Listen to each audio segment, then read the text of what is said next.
Shalom kekasih Kristus, salam waktunya mengalami terobosan.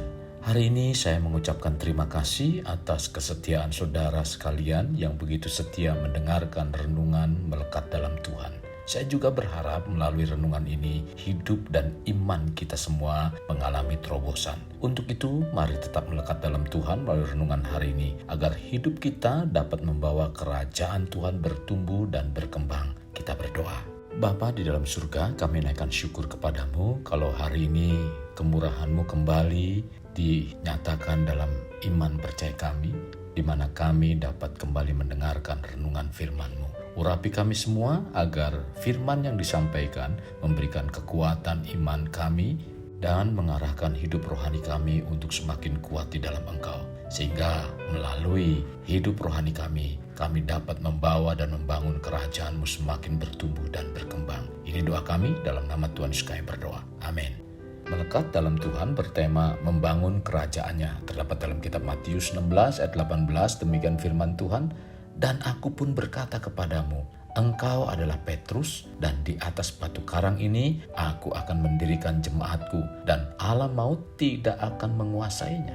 Kasih Kristus, pada renungan ini saya ingin membahas membangun kerajaannya.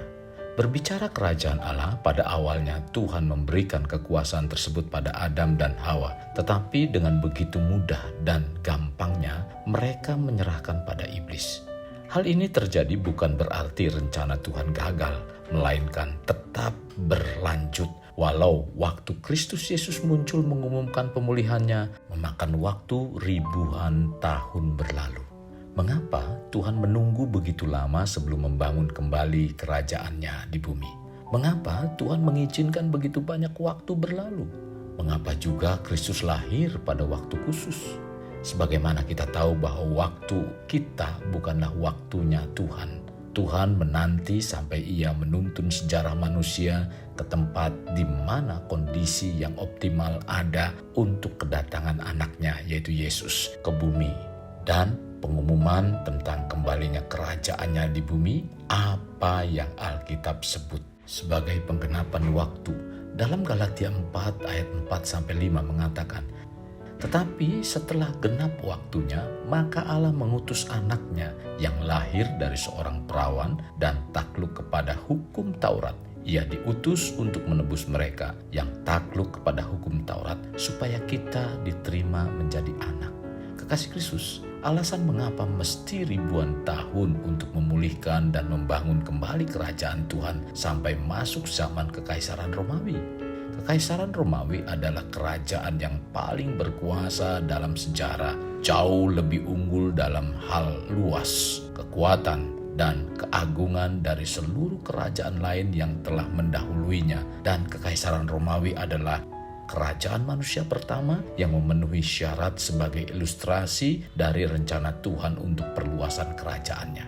Kekaisaran sebelumnya seperti Asyur, Babel, Persia melakukan proses ekspansi dengan penaklukan, penghancuran, dan perbudakan. Sementara Romawi, strategi perluasan kerajaannya berbeda dengan mengakui nilai-nilai pelestarian rakyat dan membiarkan infrastruktur tetap utuh. Pasukannya menjaga ketertiban para warga dan pejabat pemerintahan diutus untuk menegakkan pemerintahan Romawi di wilayah baru. Tugas mereka adalah menghasilkan bangsa yang ditaklukkan untuk berpikir, bertindak, dan hidup seperti orang Romawi. Kekaisaran Romawi menjadi kerajaan manusia pertama yang mengilustrasikan melalui teladan proses yang Tuhan ingin gunakan untuk menghasilkan kerajaan dan kebudayaan surga di seluruh bumi. Jadi, Kristus datang pada saat yang tepat, ke dalam latar belakang yang tepat, ke dalam kebudayaan yang tepat, ke dalam kerajaan yang tepat, dan ke dalam lingkungan yang tepat. Karena Tuhan menyampaikan secara percis apa yang tengah terjadi di dunia di bawah Kekaisaran Romawi. Cara Allah semula dalam membangun dan mengembangkan kerajaannya di bumi memiliki persamaan dengan cara kerajaan Roma dalam melakukan ekspansi atau memperluas kerajaan. Setiap kali kerajaan Romawi mendirikan pemerintahan mereka di sebuah wilayah baru, mereka mengutus seorang wali negeri atau gubernur untuk memerintah dengan atas nama otoritas kaisar. Bangsa Romawi memakai ide pemerintahan bangsa Yunani, tetapi memodifikasi sehingga menjadi milik mereka, diantaranya tentang berkumpulnya warga yang terpanggil, yang bertemu secara demokratis untuk membicarakan masalah-masalah keprihatinan umum. Pada dasarnya ini adalah struktur dari Senat Romawi. Kata Yunani untuk berkumpulnya warga ini adalah eklesia, artinya orang-orang yang terpanggil keluar. Jadi, eklesia adalah bagian dari pemerintahan yang membantu tugas dari utusan-utusan yang menjalankan kebijakan kerajaan. Eklesia atau gereja adalah badan pemerintahan yang bertugas membangun kerajaan Tuhan di bumi. Kekasih Kristus, kita gerejanya bukanlah badan keagamaan, melainkan badan pemerintahan. Amanat Yesus dari Bapa Surgawi adalah mengumumkan dan mendirikan kembali kerajaannya di bumi, serta membuka gerbang masuk ke dalamnya melalui kematiannya di kayu salib. Yesus tidak datang ke bumi untuk mendirikan agama, dan eklesia atau gereja yang ia bangun tidak pernah dimaksudkan menjadi sebuah badan keagamaan. Yesus juga bukanlah seorang pemimpin agama. Ia adalah wakil atau utusan pemerintahan dengan tugas diplomatik. Gereja yang Yesus dirikan bukanlah sebuah lembaga agama, melainkan pemerintahan yang ditugaskan untuk mempublikasikan serta melaksanakan prinsip kebijakan dan membangun kerajaannya di seluruh bumi. Gerejanya sama seperti Adam dan Hawa yang diberi tugas untuk mengurus dan mengolah taman dengan baik agar menghasilkan buah yang melimpah. Dalam membangun kerajaan Allah, maka Tuhan Yesus memperlengkapi gereja dengan kuasa. Paulus sebagai duta dari kerajaan Allah menyampaikan dalam 1 Korintus 4 ayat 20, sebab kerajaan Allah bukan terjadi dari perkataan tetapi dari kuasa. Jadi kita yang ditugaskan untuk membangun kerajaan di bumi juga diberi kuasa oleh Yesus.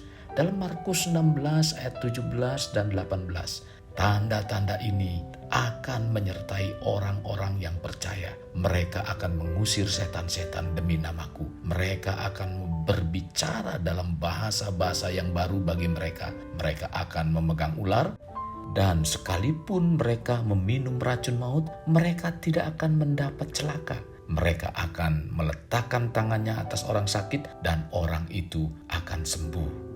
Kekasih Kristus, mari kita alami terobosan hidup. Untuk mengalaminya, mulailah dengan mengenal prinsip-prinsip kerajaan Allah serta menjadi warga kerajaan. Kita berdoa.